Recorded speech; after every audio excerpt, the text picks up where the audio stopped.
Hello, now a couple of weeks I preached about what is it that you are hungry for, but that recording didn't come out very clearly, so I'm going to re-record the message for you today.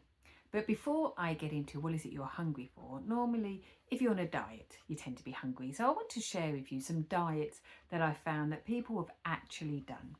The first diet is the chewing diet. Now for the chewing diet, it is said that if you chew a piece of food for 32 times, which approximately takes about 30 seconds, after the chewing is done, you then tilt back your head and allow the food to trickle down your throat. Anything that is still too big to swallow must be spat out. Nice.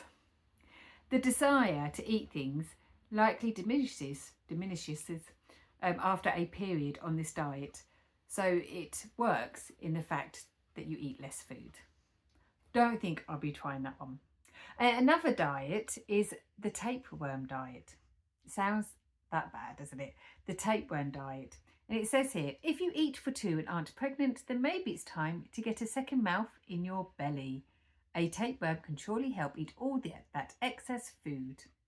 The idea is at the turn of the century, you could actually buy these pills that had actual tapeworms in, it's believed, and you would take this pill and then the worms would sort of eat some of the food in your stomach. Absolutely disgusting, absolutely gross. Never doing that.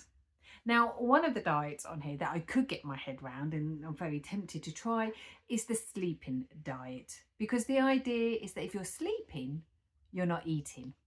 And you know what? I could do that one, the sleeping diet.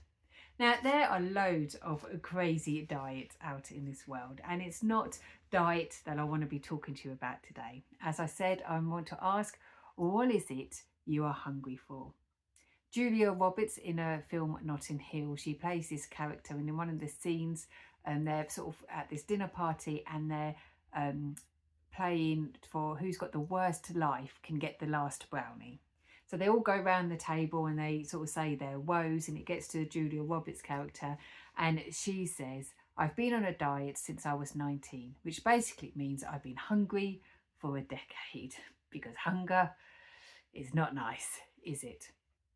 Now, the Oxford Dictionary defines hunger as a feeling of discomfort and weakness due to lack of food. Also, it's a strong desire or craving. And it's this definition that I want us to take today. This strong desire, a craving for something. So what I'm asking you today is, what is it that you're desiring after? What is it that you're craving for? Hunger demands an action. In 2024, we still have people going through bins to find food when they have none, because their hunger demands an action. The prodigal son in the Bible was willing to eat churned up food meant for a pig because his hunger demanded an action. What is it that we are hungry for? What is it that's causing us to be people of action? Because hunger stirs us, it drives us to act. So let me ask you again, what is it you're hungry for? What is it that you want to see? Now, there's a guy in the Bible called Jacob, who was so hungry to see God change his situation, to have a blessing from God, to have God intervene in what was happening in his life, that even when it was tough, his hunger for God to do something caused him to hold on, even when it was incredibly hard to do. So we're going to look at his story today and see what we can learn from his experience. But first, let me just fill you in on Jacob, and let's look at where this hunger come from. Now, Jacob, we can find his story in Genesis, and he is a twin. He's got a twin named Esau. And when his mum Rebecca was pregnant, Rebecca's the mum and Isaac was the dad. And when Rebecca was pregnant, these two twins would fight while still in her womb, and she would ask God, what is going on? And God would say to her, you're birthing two nations. So right at the beginning, these twins were at war with each other. Then when they were born, Esau was born first, and he came out hairy and red, and that's why they named him Esau, because it means red. And then as he was born, the second twin comes out holding on to the heel of Esau. So they called him Jacob, which meant heel grabber, and other commenters have said it also means trickster. So Jacob is called the trickster. So we've now got our two twins. Now, as a twin myself, I know how important it is to be the firstborn. I am the oldest twin, and I am proud of that fact. I'm 10 minutes older than my twin. I have a twin brother, and because being the oldest, it means I can call him my little brother, and he hates it, which just means I like it even more. But for Jacob and Esau, it was even more important to be the firstborn, because in those days, the firstborn had all the rights. So for Esau being born just moments before Jacob, it meant that he had all the family rights. He had the family blessing. Now, Jacob lived up to his name as the trickster, because one day as Esau was out and he was hunting and he was working hard out in the fields, Jacob's at home and he decides to cook this beautiful stew and some bread, and his house smelled absolutely delicious. So when Esau came in after a hard day at work, he smelt this food and he was like, I'm starving, I need to eat, somebody give me some food. And he goes to his brother and says, give me some of that stew. And Jacob says to him, well, hang on, if you want some stew, I want something from you first. Give me the rights of the firstborn, give me your birthright. And Esau, so driven by his hunger, because remember, hunger demands an action, and so needing food in that time, right there and then, that he agrees. He gives away his rights as the first son, as the firstborn. He gives away his birthrights, all for a bowl of stew. Later, when his dad is on his deathbed, when Isaac is ready to hand over the family blessing, Isaac says that he's ready for Esau to come in so that he can bless him.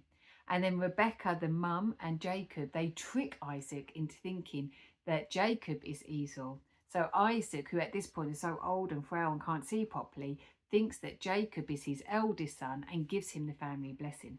When Esau comes in and realizes what's happened and that his dad can't give him the family blessing anymore, he's angry. You can understand that. He's angry at what's happened, at how he's been tricked out of this blessing that was due to be his.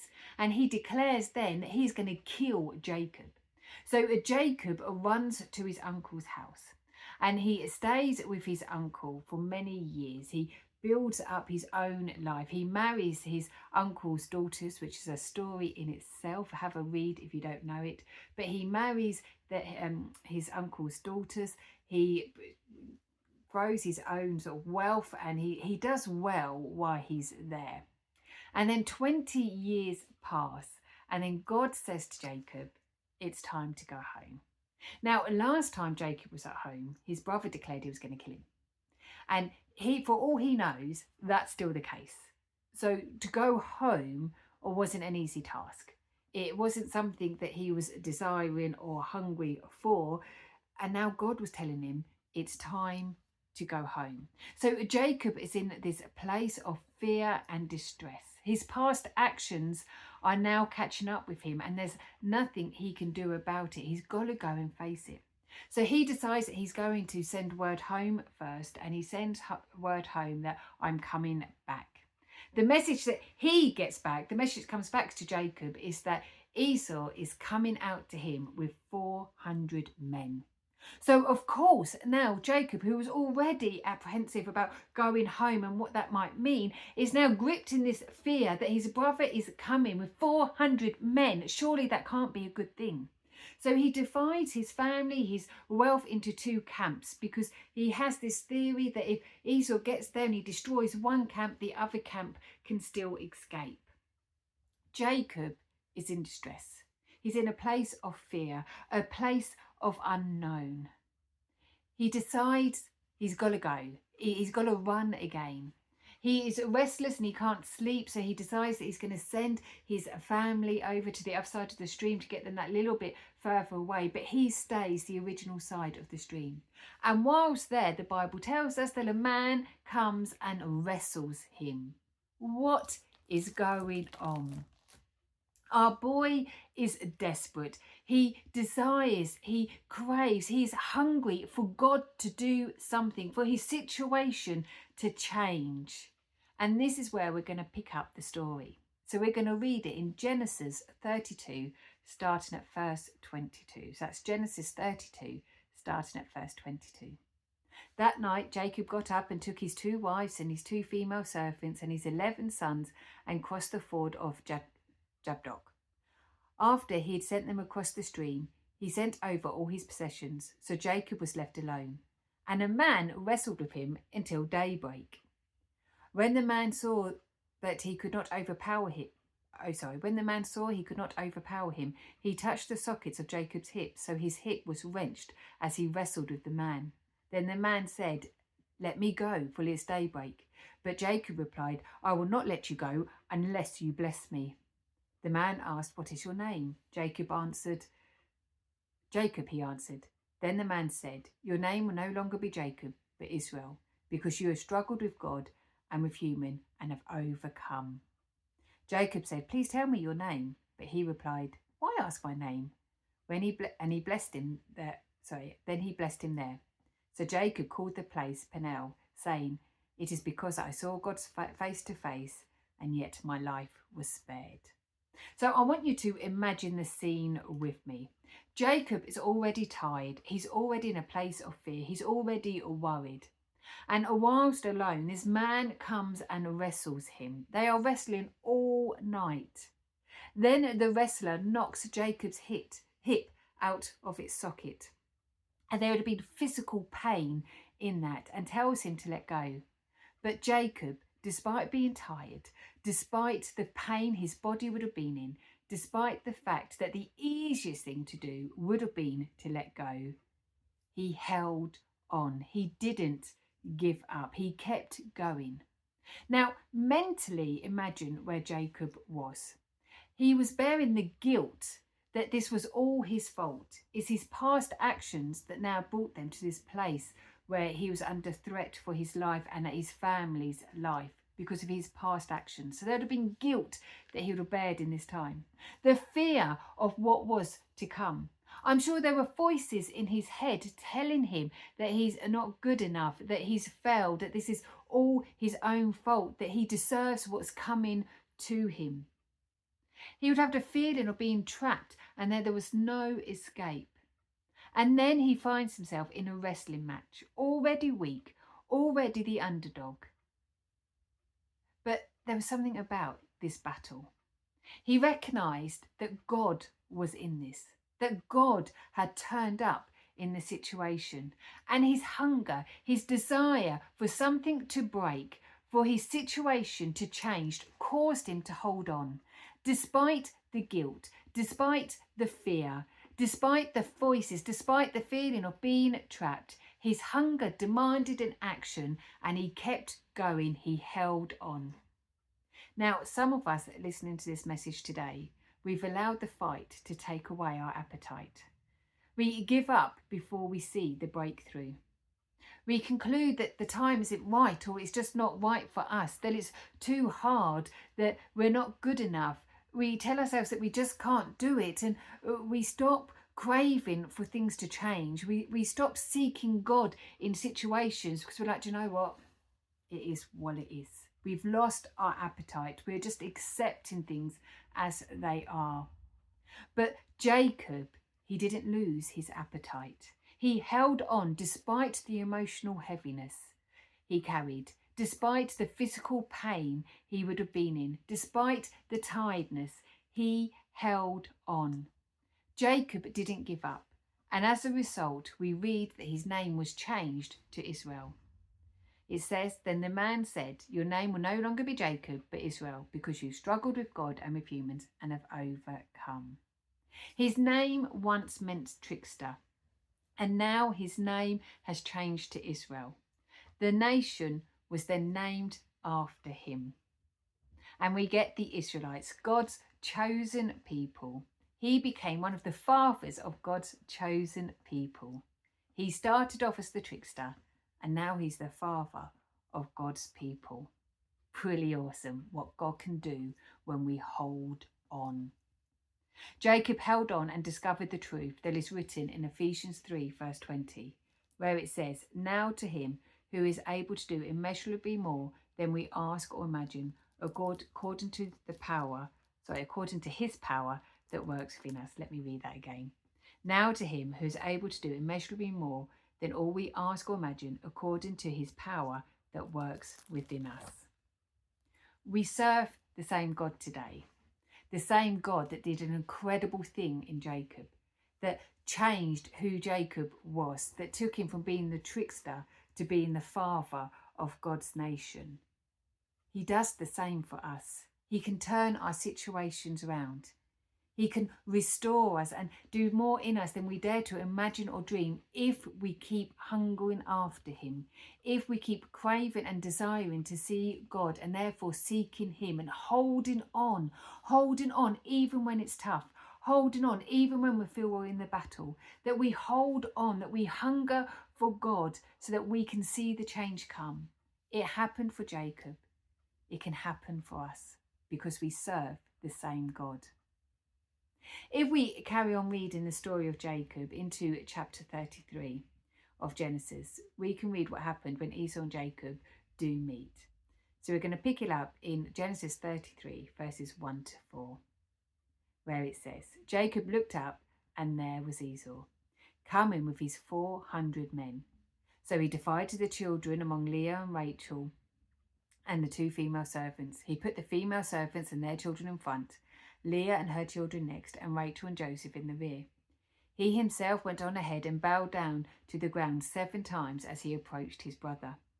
But Esau ran to meet Jacob, embraced him, threw his arms around him, around his neck, and kissed him, and they wept. It was God who told Jacob to go back home, to go back to the land of his fathers. And in telling him to go home, he could have said, look, it's safe to go home. Your brother has forgiven you. But God doesn't give Jacob that bit of information. He just says, trust me, do as I'm saying, go home. Because you see, with God, it's not about the final destination, but it's all about the journey. God needed Jacob to hunger after him like he had never done before, to hold on in the fight so that the trickster could be transformed into one of the fathers of God's nations, so that Jacob could enter into all that God has for him. The journey hurt, the journey seemed dark, but the journey was needed. It's the same for you and me. The journey isn't always going to be easy. There are going to be fights, there are going to be wrestling matches. But like Jacob, we need to hold on and get to the end to see what God is doing. In James 1, verse 2 to 4, it says, consider it pure joy, my brothers and sisters, whenever you face trials of many kinds, because you know that the testing of your faith produces perseverance. Let perseverance finish its work so that you may mature and complete and not lacking anything. And then if we jump down to verse 12, it says, blessed is the one who perseveres under trials, because, having stood the test of time, that person will receive the crown of life that the Lord has promised to those who love him.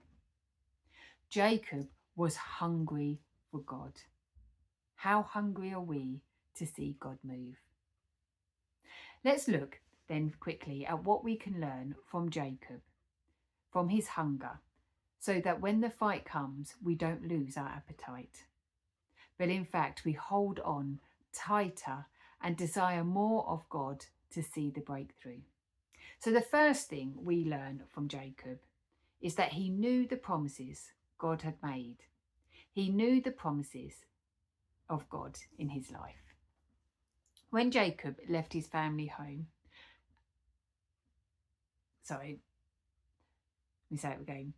When Jacob left his family home after stealing his brother's family blessing, we can read in Genesis 28, verses 13 to 15, that Jacob had a dream where God spoke to him and said, I am the Lord, the God of your father Abraham and the God of Isaac.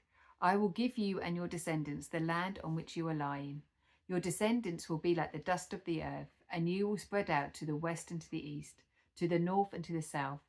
All peoples on earth will be blessed through you and your offspring. I am with you, and I will watch over you wherever you go. I will bring you back to this land.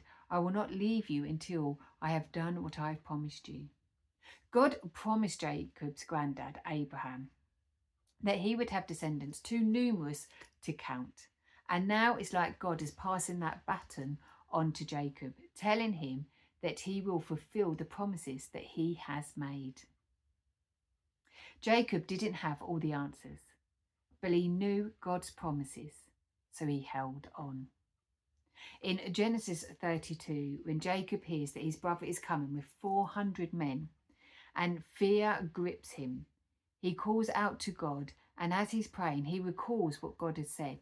In Genesis 32, verse 9, then Jacob prayed, "O God, my father Abraham, God of my father Isaac, Lord, you have said to me, go back to your country and your relatives, and I will make you prosper." In verse 12 it says, "But you have said, I will surely make you prosper, and will make your descendants like that of the sand of the seas, which cannot be counted." Now, Jacob wasn't reminding God what he had said. He wasn't reminding God, remember, you told me, you said this. But as he's declaring them out, as he's saying them out, he's reminding himself, whilst in that struggle, whilst carrying all that emotional baggage, whilst carrying that physical hurt, he's reminding himself, hang on, my God has said that he will be with me until he completes his promises. My God has said that I will have descendants too numerous to count. My God has said, and he reminds himself, the words of God, the words of our faithful Father, the one that promises never to leave us, never to forget us. And he says, this is what my God has said. We need to do this in situations. When situations are tough, when situations seem heavy, when we don't know which way to turn, that we start declaring out what God has said in our lives. And if you don't have a promise that you think this is what God has told me, then you just need to open your Bible. Because God is saying plenty to us. He is promising plenty to us. And we need to know what he is saying. He promises that he's always going to be with us in Matthew 28 verse 20. So we can declare that. When we feel alone, we can declare, hang on, my God has promised he's always going to be with us. He promises in Proverbs 18 verse 10 to protect us. In Isaiah 41 verse 10, he promises to be our strength. John 15 verse 7, he promises to always answer. Philippians 4 verse 19, he promises to provide for us. John 14 verse 27, he promises us peace. John 4 verse 16, to always love us. These are just some of the promises that God is speaking over your life. Therefore, when we find ourselves in the fight, when we find ourselves in a battle, this is what we can declare. When we open our cupboards and there's nothing there and we're not sure what to do, we can declare, hang on, my God has promised he will provide. Therefore, we do not have to get fearful. When we feel like we're being attacked all around, we can declare Proverbs 18 and verse 10 says, hang on, my God has promised he will protect me. If God is for me, who can be against me? Because we have strength from God. We must be people that keep hungering after God, that keep desiring after God. And what will keep stirring our hunger, which will help us to hold on, is when we know what God has promised over our lives. So what is it that God is saying to you? What promises has he said over your life that's going to help you to hold on even when it's tough to do so? The second thing we can learn from Jacob is that he held on. He held on. In 1 Corinthians 15 verses 58, it says, "Therefore, my dear brothers and sisters, stand firm. Let nothing move you. Always give yourselves fully to the work of the Lord, because you know that your labour in the Lord is not in vain." And if we read that from the New King James Version, it says, "Therefore, my beloved brethren, be steadfast, immovable, be immovable, always abounding in the work of the Lord, knowing that your labour is not in vain in the Lord." Hold on. Hold on. Stir yourself for the things of God. Hunger after God and hold on until he satisfies that hunger. Matthew 5 verse 6 says, "Blessed are those who hunger and thirst for righteousness, for they will be filled." Keep hungering after the things of God. Keep seeking after what God is doing in your community, in your family, in your life. Seek God.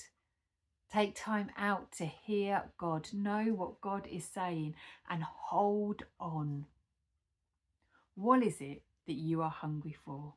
What is it that you want to see God do? As for me, I hunger for the church to rise up in voice and in action, to show this world who our God is. I truly believe the church is the hope of the world. In a book that Bill Gorman, an American preacher, writes, he says, God intends to use us, his image bearers, I love that, his image bearers, that's you and me, to accomplish his will on earth. When this sense of responsibility is coupled with a deep dependence on God, hope, energy and human flourishings are released into a community. The local church, as God designed it, is the hope of the world. I believe in what God designed. And when we are called together as one body, I believe the church is the hope of the world, and I am hungry to see the church rise. I am hungry for the voice of the church, not just Grace Community Church, but the church as a whole, for God's people to rise up, for God's people to say, I know the strength of my Lord. I know who my God is, and I'm going to tell the world. That we find our voices, that we find our feet, that we arise up and we show this world that is struggling, this world where there are some evil things occurring, that we stand in boldness, we stand in strength, in God's strength, and we say, we are his children, and let me tell you about him. That when people are struggling, that they come to the church because they know the church won't judge, but the church will love. The church will show people who their God is, who Jesus is. I hunger to see the church in the power that God intended it to have. And that's why I am dedicated to the church. I am dedicated to see it grow. I am dedicated to see it rise up in its voice, in its actions, to make an impact onto our community. Because through the church, they will see who Jesus is. They will see the love of Jesus, the grace of Jesus, when the church rises and says, I am here. This is what I hunger for. How about you? What is it that you are hungering for? What is it that you desire, crave for? Because let me encourage you to take some time out. To take some time out and figure out what is it you're hungry for? What is it that's going to cause you to hold on even in that battle? What is it that you want to see? And then dedicate yourself to it. Dedicate yourself to hold on. Talk to God about it. Seek God's face in it. See what God can do. Jacob's life was transformed when he was willing to hold on because his hunger demanded an action. What is it that you are hungry for? What is it that you're going to hold on for until you see change come? This world needs you. It needs your voice. It needs your personality, your character. It needs you to rise up in hunger for God, to show this world who our God is. So what are you hungry for? What are you craving for? Take it to God and hold on. Do not let the fight take away your appetite, but hold on and see that God will come through, that God has got this, that God is supreme, that God will turn around all situations. So church, let me encourage you.